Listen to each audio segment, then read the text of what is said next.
میانہ روی سے چلو، کبھی آپس سے باہر نہ ہو، کبھی تنگی میں آ کر جزا فضا نہ ہو.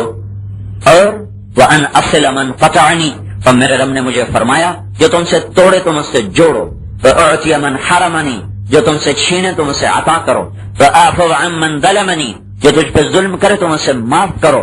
وَأَنْ يَكُونَ نُطْقِي ذِكْرًا، اور میرے محبوب جب بولو تو ہمیشہ میری یاد کا بول ہو، میری اطاعت کا بول ہو، میری اطاعت کا بول. تو اب یہ گانا اور موسیقی اور یہ طبلہ اور یہ سارنگی اور یہ غیبت، یہ چغلی، یہ جھوٹ، یہ گالی، سارے کا سارا ہلاکتوں میں چلا گیا. وَسَمْتِي فِكْرًا، اور جب چپ ہو تو میری ہی یاد میں چپ ہوا کرو، میری ہی یاد میں، ذات میں، صفات میں غور و فکر کرتے ہوئے چپ ہوا کرو. بے وقوفوں کا چپ رہنا نہ ہو، احمقوں کا چپ رہنا نہ ہو، بلکہ تیری خاموشی وہ بھی میری ہی ذات و صفات کے غور و خوض میں ہو.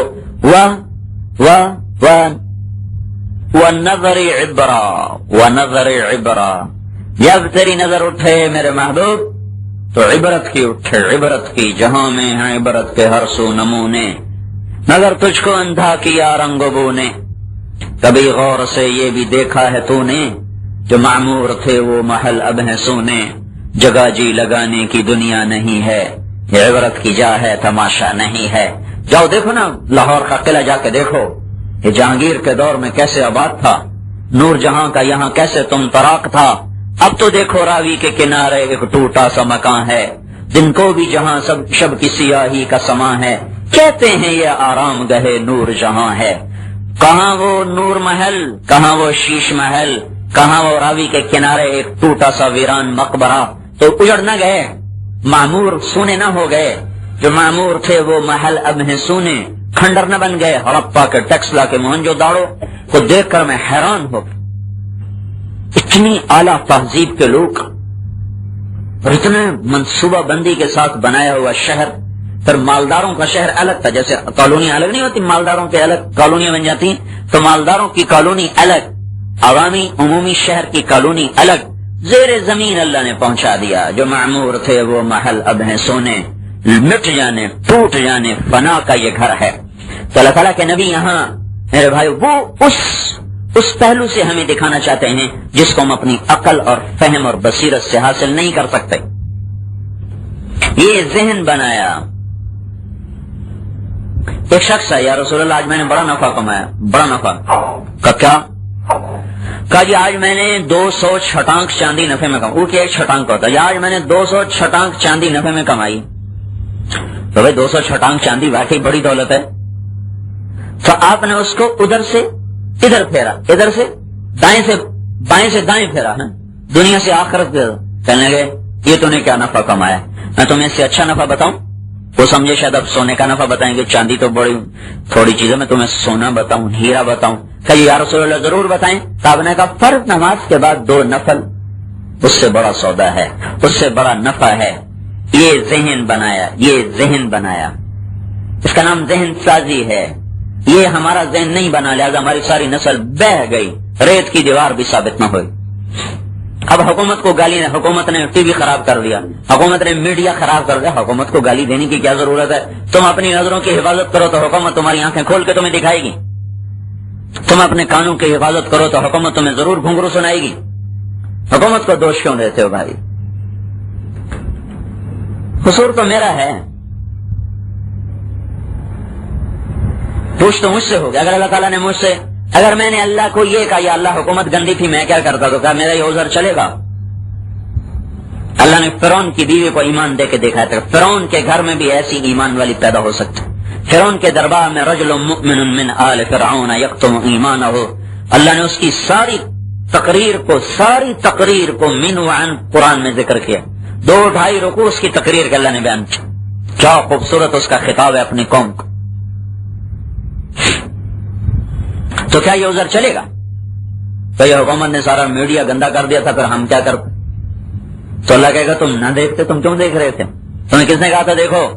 کیا تمہیں بھول گیا تھا کہ اندھیرے میں ایک اللہ ہے جو سوتا نہیں، ایک اللہ ہے جسے اندھیرے کوئی چیزوں سے چھپا نہیں سکتے؟ تمہیں نظر نہیں آ رہا تھا؟ حبیب بن عمر رحمت اللہ علیہ یہ تابعین میں سے ہیں، یہ آگے روم کی قید میں آ گئے، 10 آدمیوں انہوں نے 9 تو قتل کر دیا، ان کو پکڑ لیا، ان کو چھوڑ دیا، یہ بڑے خوبصورت لمبے چوڑے تھے، تو ایک رومی سردار نے کہا یہ مجھے دے دو، میں اس کو غلام بنا دوں۔ تو ایک دن اس سے کہنے لگے اگر تو عیسائی ہو جائے نا، عیسائی، تو پھر میں تمہیں اپنی بیٹی نکاح میں دے دوں گا اور اپنی آدھی جاگیر بھی دے دوں۔ تو وہ کہنے لگے تو سارا جہان بھی دے دے تو میں یہ کام تو نہیں کر سکتا۔ تو اس نے کیا کیا، ایک کمرے میں، ایک گھر میں اس کو بند کر دیا، اس کے ساتھ اپنی بیٹی کو اندر داخل کر دیا، ساتھ شراب بھی رکھ دی، کھانا میں رکھ دی، لڑکی سے کہا اس کو زنا پہ آمادہ کر۔ اس نے زنا کر لیا، پھر سب کچھ کرے گا، تو شراب بھی پیے گا، پھر عیسائی بھی ہوگا، پھر سب کچھ ہوگا۔ اب کوئی دیکھنے والا نہیں، اور وہ لڑکی روم کا بے مثال حسن ہے، اور ادھر عرب کا بدو صحرائی جوان ہے جس کی جوانی وہ ایک مثالی جوانی ہے، صحرا کا آدمی، پہاڑ کا آدمی کتنا طاقتور ہوتا۔ 3 دن 3 رات اس کو دعوت دے رہی ہے، دعوت دے رہی ہے، دعوت دے رہی ہے، ہی تلک ہی تلک ہی تلک، وغلقت الابواب وقالت ہی تلک۔ زلیخا نے در بند کر کہا تھا ہی تلک، قال معاذ اللہ، جو یوسف نے علیہ السلام نے کہا وہی حبیب نے کہا معاذ اللہ، نہیں نہیں نہیں۔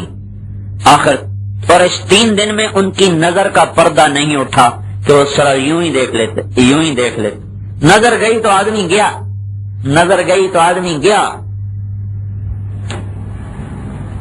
اس سے زیادہ ایمان کی شمع بجھتی ہوئی نہیں دیکھیں جتنی بد نظری سے بجھتی ہیں۔ ان کا ہم تو یہ پروگرام دیکھ رہا ہے، ارے ظالم تو کیا دیکھ رہا ہے، تیرے اندر میں زہر اتر رہا ہے۔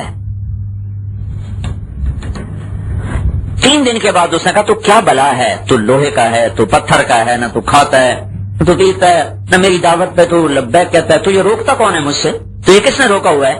تو کہنے کہ مجھے میرے اللہ کے ڈر نے روکا ہوا ہے، میرا اللہ مجھے دیکھ رہا۔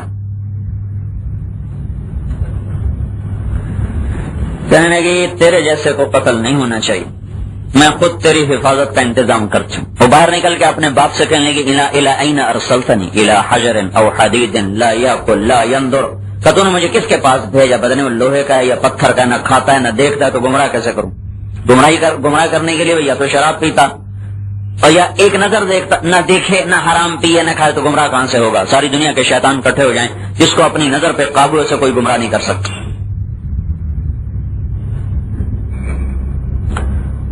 جب انہوں نے کہا نا کہ تو کھاتا بھی نہیں